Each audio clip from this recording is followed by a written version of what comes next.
Here's what you need to know. One man, a charismatic visionary, was convinced he could print a nation into prosperity. But instead, his radical experiment with paper money ended up unleashing a financial storm so catastrophic it would haunt an entire country for 100 years. Imagine the price of everything, your food, your rent, jumping by almost a quarter in just 1 month? Well, this isn't some far-off hypothetical. It's exactly what happened in France back in 1720. This is the kind of chaos that erupts when faith in a financial system completely evaporates, practically overnight. Welcome to the MoniLytics channel, where money meets research. So, to really get how a disaster of this scale could even happen, we have to rewind the clock a bit, back to early 18th century France. The kingdom, and I mean the entire kingdom, was teetering on the absolute brink of financial ruin. And look, I'm not using that word lightly. I don't mean they were just in trouble. I mean they were flat out bankrupt. When the Sun King, Louis XIV, died, he left behind a nation with a debt so massive there was simply no way to pay the bills. The situation was beyond desperate, and that kind of desperation creates a perfect vacuum for a very radical solution. Just look at the mess they were in. The national debt was a staggering 3 billion livres. Their tax system was run by corrupt collectors who lined their own pockets. The economy was completely stagnant because everyone was hoarding what little gold and silver they had instead of spending it.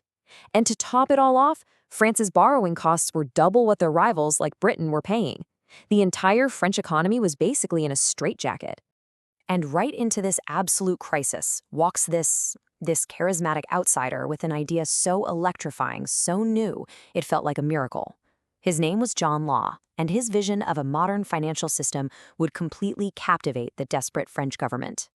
You know, John Law was a fascinating guy. He was this strange mix of a brilliant mathematician, a high-stakes gambler, and a visionary economist. He'd actually fled London after killing a man in a duel, of all things. But he had this incredible charm and an almost superhuman self-confidence that was just infectious. And at the heart of it all was this one, truly revolutionary idea. He said, look, a nation's real wealth isn't the pile of gold it has stashed away.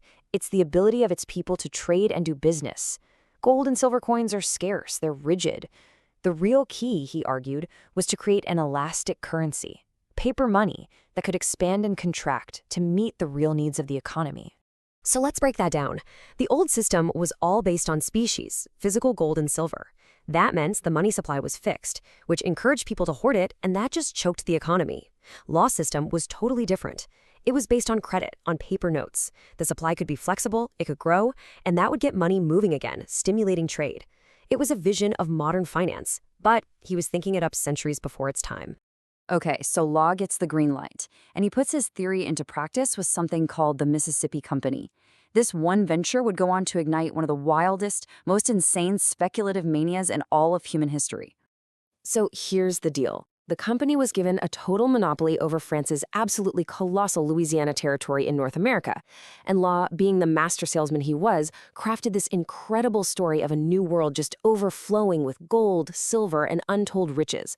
The public imagination was completely captured. Everybody, from the highest aristocrats down to their butlers, was clamoring to get a piece of the action. And the results, well, just look at this chart. They were absolutely astonishing. The share price just exploded. It went from about 500 livres to over 10,000 livres in a matter of months. This wasn't just investing anymore. This was a full-blown national frenzy, fueled by pure belief in John Law and his system. The amount of paper wealth being created was so mind-boggling, so unprecedented, that people had to invent a brand new word just to describe those who got rich from it. That word? Millionaire. It was literally born from this bubble. Fortunes were being made out of what seemed like thin air. But, and you knew there was a but coming, this is exactly where we find the fatal flaw in John Law's grand system. Because to keep that stock price rocketing upwards, Law made a truly catastrophic decision. He put the money printing presses into overdrive. So how exactly did he break the system? Well, it was a 3-step recipe for disaster. First, his bank offered to buy company shares at an artificially high price. Step 2, to get the money for these purchases, they just printed endless streams of new banknotes. And step 3, well, that effectively turned company stock into money. With this massive flood of new cash unbacked by any real value, hyperinflation was officially ignited. The real-world consequences were just brutal. Yeah, the share price was at its peak, but that same month, inflation hit 23%.